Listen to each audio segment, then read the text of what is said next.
It's Tuesday, November 5th. You're listening to Your Florida Daily.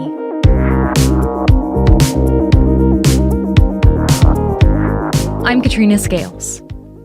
After months of campaigning, hundreds of events, and endless ads, Election Day is finally here. Polls across Florida are open until 7 o'clock tonight, and there's dozens of races on the ballot, including the largest of all, the race for the White House. You may have some ebbs and flows throughout the day at certain precincts, but not as much as early voting.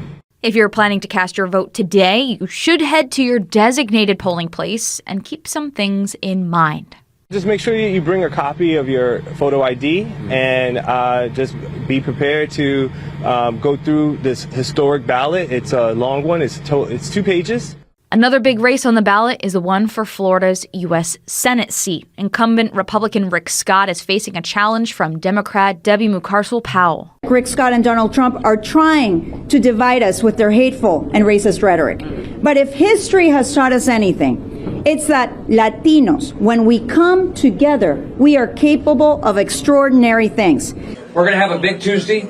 We're going to change the direction of this country. That's right. I'm going to work my butt off to make sure I'm the next majority leader so we can start solving some of the problems. Yeah! The U.S. Department of Justice has said it's sending election monitors to 4 counties in Florida. Florida's Secretary of State, though, responded by saying the state has its own monitors to ensure there's no interference with the voting process. For anyone who still has a mail-in ballot, that should be dropped off at the Supervisor of Elections office, or it can be exchanged for a standard ballot at your designated polling place. Several big amendment proposals will also be decided today. Amendment 1 would make school board races partisan again, undoing an amendment passed by voters in 1998. But of course, the 2 big ones we've been hearing so much about are Amendments 3 and 4. Amendment 3 would legalize marijuana for recreational use in the state, and Amendment 4 would undo recent laws passed by the legislature and guarantee women have access to abortions. All 6 amendments on the ballot would need at least 60% support to pass. And to sports, a tough watch for Florida fans on Monday Night Football. The Tampa Bay Buccaneers falling to the Chiefs in a tough overtime loss last night. Both teams were neck and neck for a majority of the game, with the Bucs holding their own against the Super Bowl champs. But it came down to one 2-yard touchdown rush by Kareem Hunt, ending the game. Touchdown!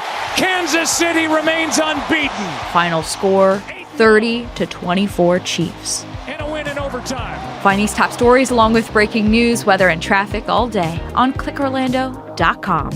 And now, a completely random Florida fact.